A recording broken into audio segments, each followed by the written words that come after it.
You may be wondering why the choir, number one, is on the side. We are about to do a world premiere of a new piece by David Miller entitled Blessings Are Flowing Now. And number two, why are we wearing Hawaiian shirts? This is in honor of Bimal and Priya, who will be leaving this week.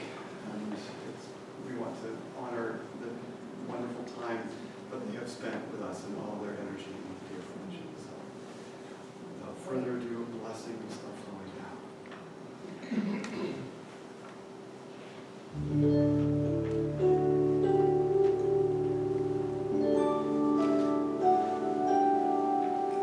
Blessings are flowing down, flowing down, flowing down.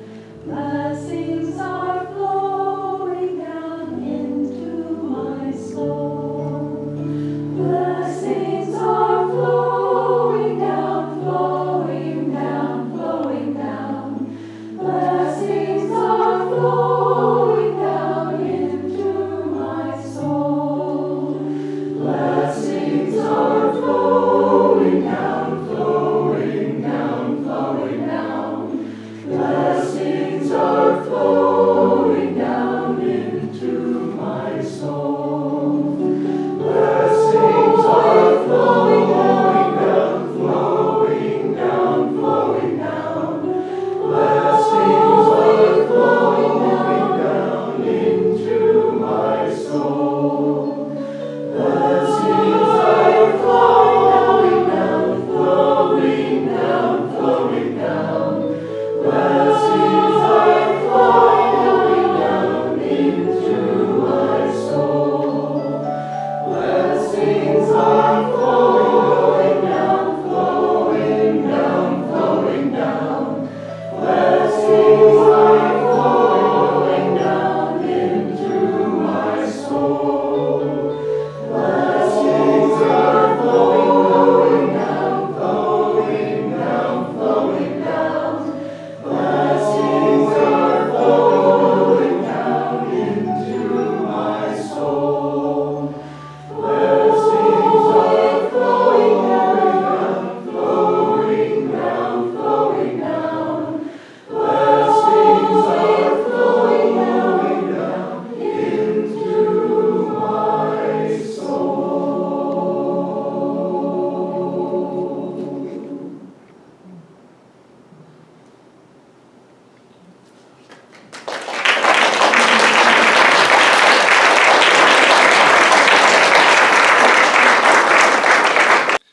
Good morning. Today's reading comes from Rays of the One Light, a weekly commentary on the Bible and the Bhagavad Gita by Swami Ananda. This week's topic, week 33, Does Satan Exist? Truth is one and eternal. Realize oneness with it in your deathless self within. The following commentary is based on the teachings of Paramahansa Yogananda. The Bible tells us in chapter 4 of the Gospel of St. Matthew, then, after baptism, was Jesus led up of the Spirit into the wilderness to be tempted of the devil. Now, to most modern minds, this passage seems quaintly obsolete. Psychologists would say, and have said, in fact, that the temptation of Jesus, if it occurred at all, was purely psychological. They call it a projection of desires lurking in his own subconscious mind. The subconscious plays a strong part, certainly, even if not a unique one, in any testing of the spiritual seeker must undergo. The Bhagavad Gita, in dealing with this undeniable reality, quotes Arjuna in the 3rd chapter, and then Sri Krishna replies, "You tell me, teacher," said Arjuna, "by what force doth man go to his ill, unwilling, as if one pushed him in that path?" And Krishna replied, "Passion it is, desire it is, born of the darknesses which pusheth him. Mighty of appetite, sinful and strong is this, man's enemy." Yet even Krishna describes passion as born of the darknesses. The fact is, as Paramahansa Yogananda wrote in Autobiography of a Yogi, All thoughts vibrate eternally in the cosmos. Thoughts are universally and not individually rooted. A truth cannot be created, but only perceived. Psychology, yes, but psychology attuned to currents of consciousness that pervade the entire universe, attracted by each of us according to our own personal inclinations. Yogananda, quoted in The Path, said, "I used to think Satan was only a human invention, but now I know and add my testimony to that of others who have lived before me that Satan is a reality. He is a universal, conscious force whose sole aim is to keep all beings bound to the wheel of delusion. We should take pains, then, to attract uplifting currents of universal consciousness and to avoid attracting the negative, which, disease that it is, can infect our thoughts even while it leads us to believe that our thoughts are purely our own. Thus, through Holy Scripture, God has spoken to mankind." Om, Om, Om.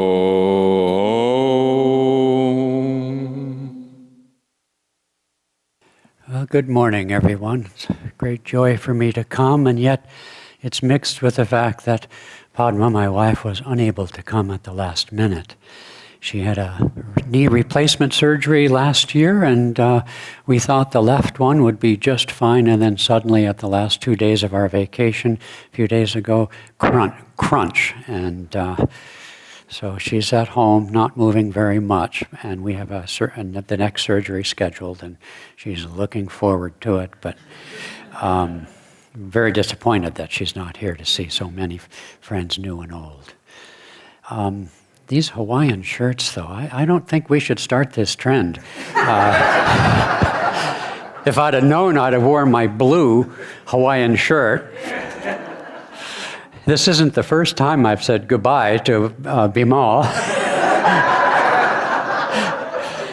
Some 26 years ago, when we first met, when Padma and I were asked by Swami Ananda to move to Seattle to direct the work there, we got to meet Bimal, and his lovely wife Priya likes to tease me saying that I was her first meditation teacher, some years even before that.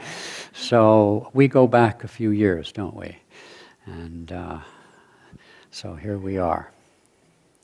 You'll be great wherever you go. So thank you for being part of this center as well. Yeah. Well, you know, I come from the land of Boeing, and one of the things I learned almost 30 years ago when I went there is that the sun is always shining at 30,000 feet. And that's the advice I give to all the arrivals to the Northwest from places like California or the Southwest. And really, when we talk about the issue of darkness, talk about the issue of influences that are negative and so forth, it's important to remember that the sun is shining always at 30,000 feet in our own selves. You know, the whole subject of Satan is a little bit distasteful after all. You think, you know, the son of a gun. I grew up with the old Buster, and he's really a good friend of mine, actually. You know, those horns and the tail and that red suit is pretty attractive. And yet it's not very, it's not how we think much in our culture, particularly. In fact, the idea of psychology is fairly persuasive. And we see it perhaps expressed most often, most clearly, but somewhat unfairly to put it this way, but nonetheless we see it put this way in the more Buddhistic tradition, which is focused more on the mind. It's not that it really is. Truth is truth, and you know, Buddha was as much a Hindu as Jesus was a Jew, and so this truth is one and eternal, as we say in the readings every time. But nonetheless, growing up with the teaching of possession and then becoming a meditation teacher myself, I have seen such cases, and I add my testimony to that of many.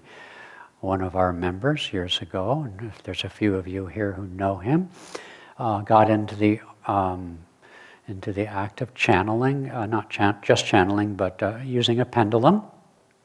And as time went on, he was soon channeling that entity, and before long he was found in a gutter, lost his job, lost his wife, lost his health.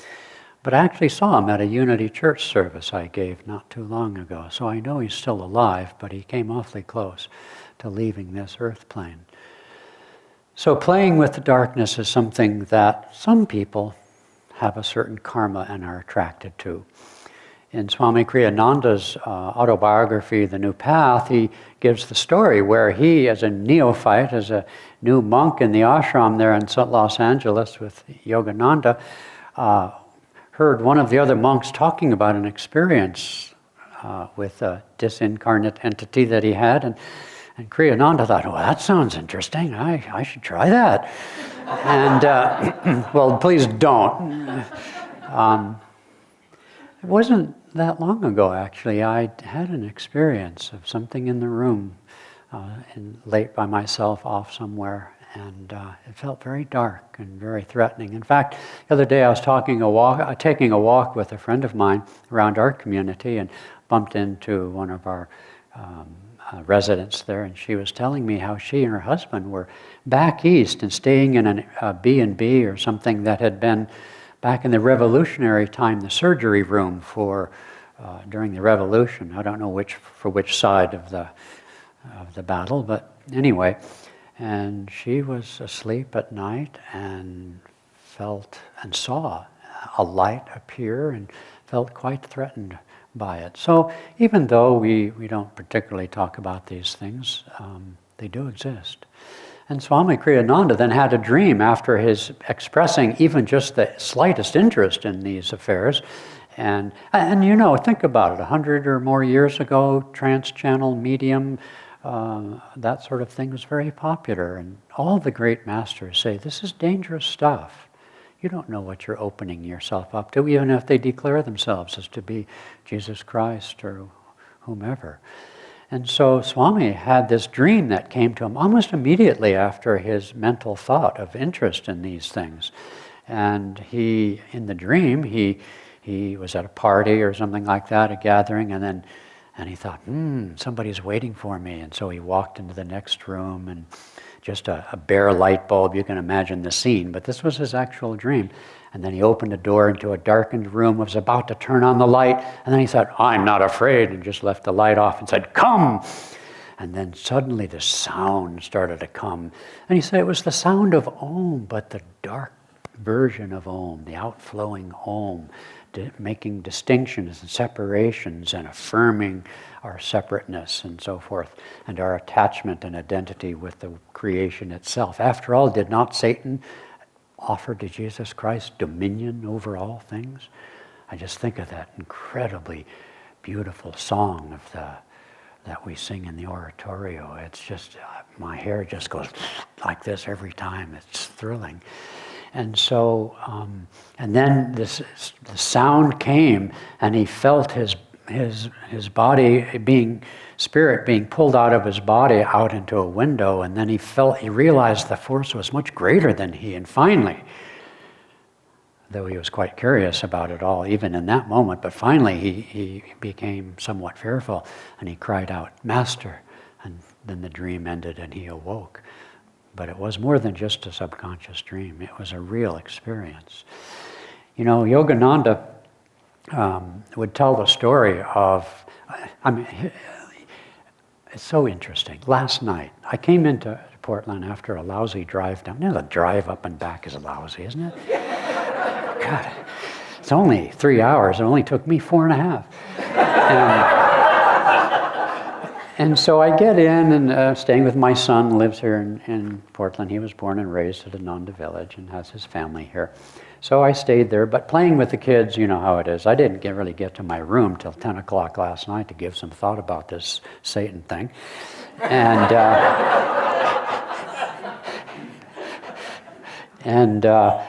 I look up my emails and I answer questions for Ananda Worldwide, and there's a lot of people who do, and so once in a while they send me a question. Guess what I get sent? Somebody from India asks the questions, how do I deal with black magic? I'm thinking, oh, come on. So anyway, I had to spend some time responding to that. And so these things are real. And Master would tell the story of how in India, well, I wrote to this lady, it was a woman who wrote this, and I said to her, you know, on certain parts of the world, I didn't say the USA or whatever, but certain parts of the world, black magic has no power because we don't believe in it. Now, that's both good and bad, of course, but for those who are susceptible to that which they don't believe in, they don't know what's going on. But fortunately, that's very rare. And so he said, in this village in India, where there was a sadhu, a saint, who lived on the outskirts of the village. And one day, the village headman came to him because a number of people had suddenly died in the village. And the headman said to the saint, sadhu, protect us, help us. These people are dying, and so on. So, okay, fine. And so he meditated all night, and a demon appeared to him.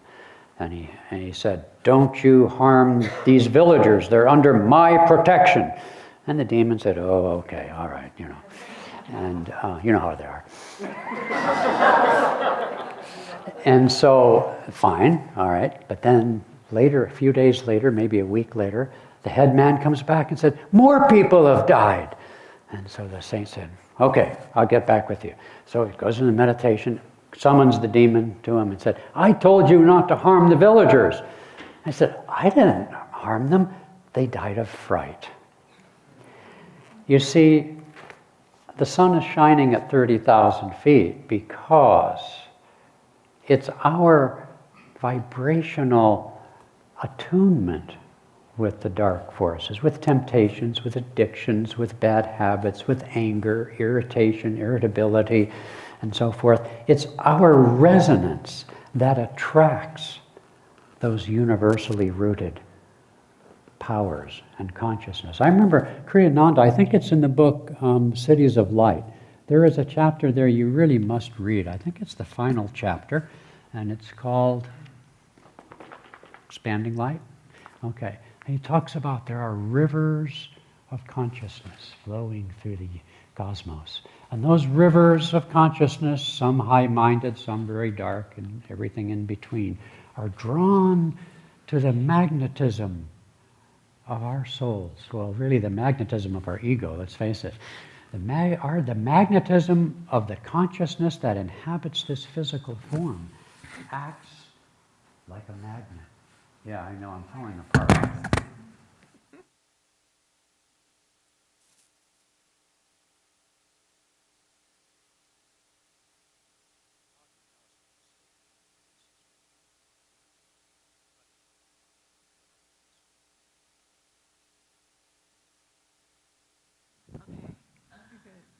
Thank you.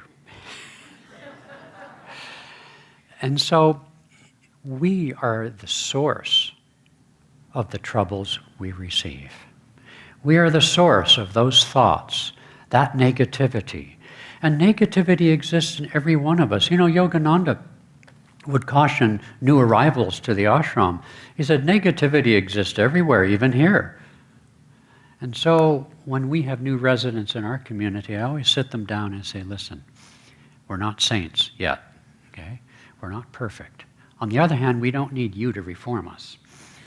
And so you need to must be my ears. Oh yeah, I could just use that.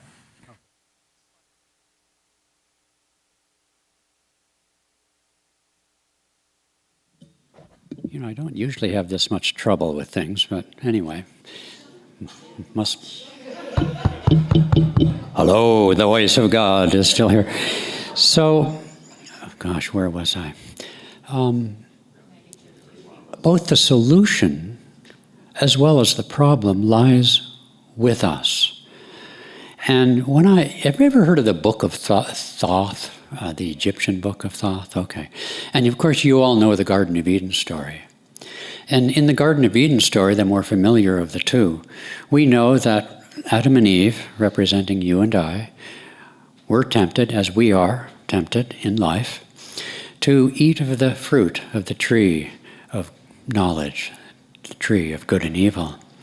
And you know, since our teachers, our gurus tell us that mankind, as many others have, all the great civilizations in fact have said the same thing, that we have descended from farther time away. We have descended from a high age of consciousness. And so when we are in God consciousness, in the transcendent, egoless state of pure consciousness, we can participate in the world without being touched by it. But we are not in a high age of consciousness. We are very much identified with our bodies and with the world, with the spiral of life. And so we eat daily that fruit and become identified with it. But always like that sun at 30,000 feet, always right there, behind our thoughts, lies the sun of wisdom, lies that egoless consciousness, has no name, it has no form.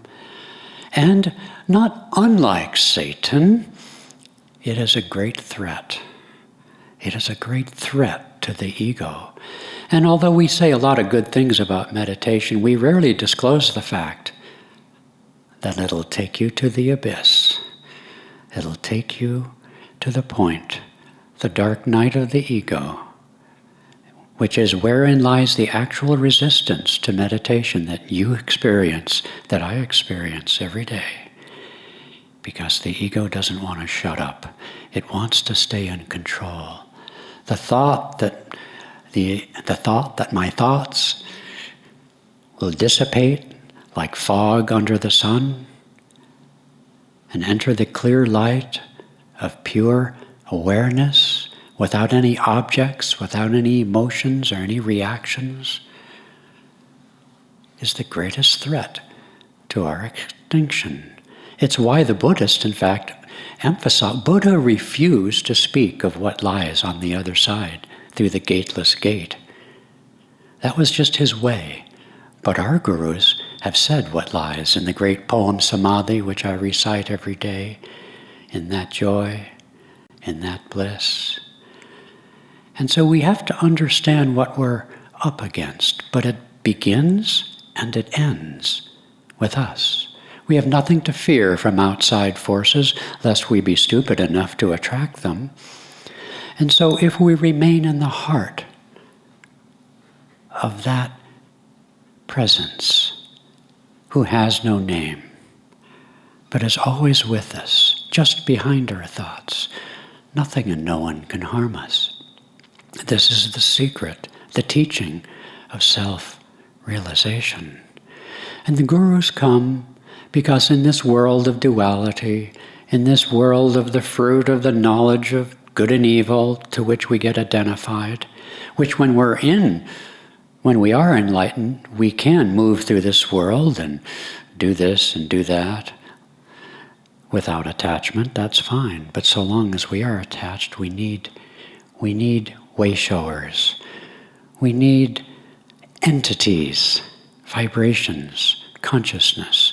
You know, we had a little conversation at dinner the other night at our community. Somebody brought up the question of angels. And they said, you know, I read in Yogananda's teachings that angels are not enlightened and that they have to, at some point, take on human form, or they are jealous, you might say, of the human form, because in the human form we can achieve enlightenment. It's a curious teaching. But it's important to understand that in this vast creation, we are not alone. There are great beings of light and of darkness to whom we can appeal for assistance. And when one has taken discipleship in a particular ray of the divine light, then it's to that ray of the divine light that comes to us like one of those great rivers of consciousness, coming down, attracted by the sincerity and the intelligence and the willpower of our own being, wishing to be free. And thus it is that the great masters of the different paths and religions come to earth in human form, endowed with that super consciousness to guide souls back into the light. And so when we talk about this subject of, Satan, which, as I say, doesn't really resonate with our culture, doesn't really resonate with most of us, nonetheless, in the recovery movement, nonetheless, we have to be careful of our thoughts, because it always starts with thought. Yogananda said that the best time to catch a negative thought or temptation is in the mind.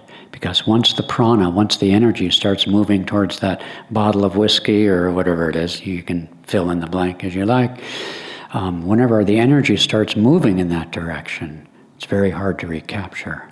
But if we can capture it in thought, it's that judgment of that other person who we have a dislike for.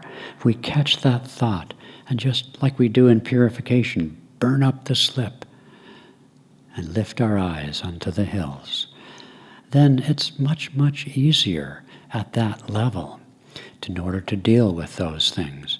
In recovery, you have to be very much on your guard.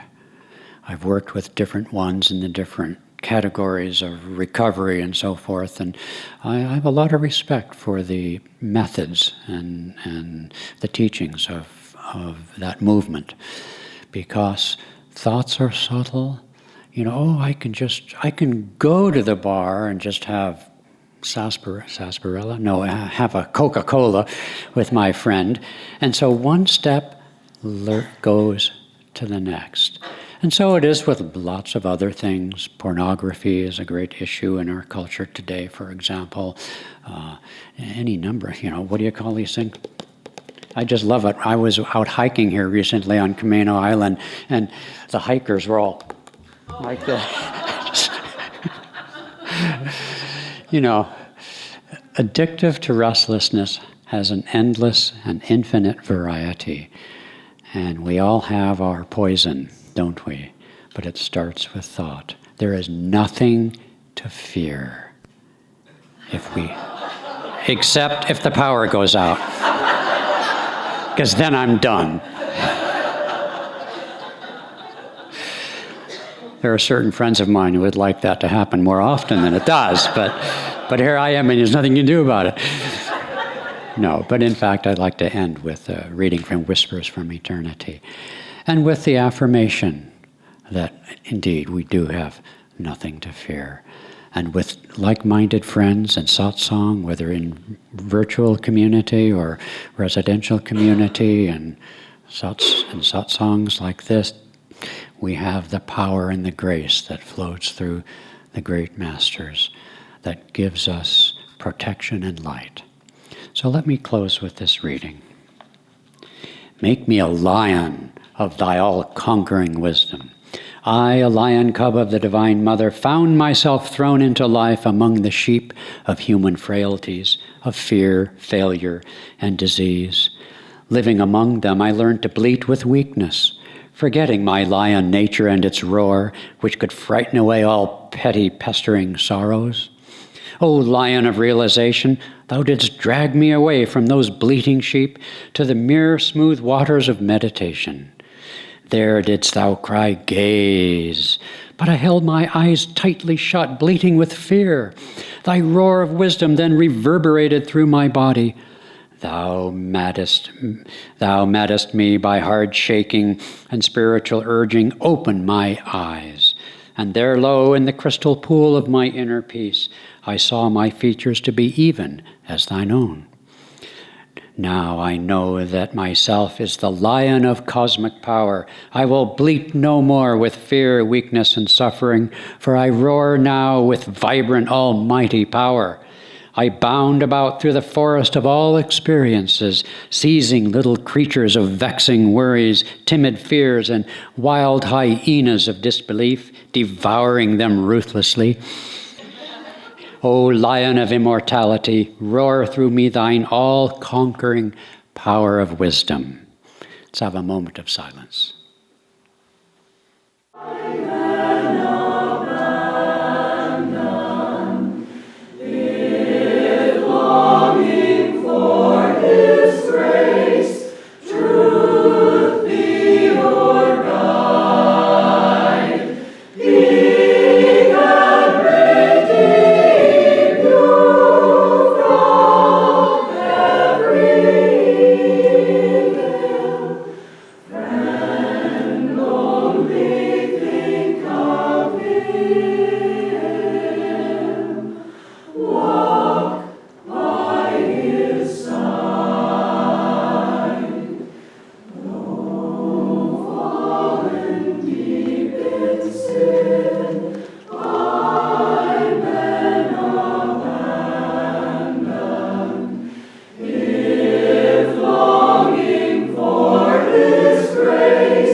Good morning, all. Thanks for coming.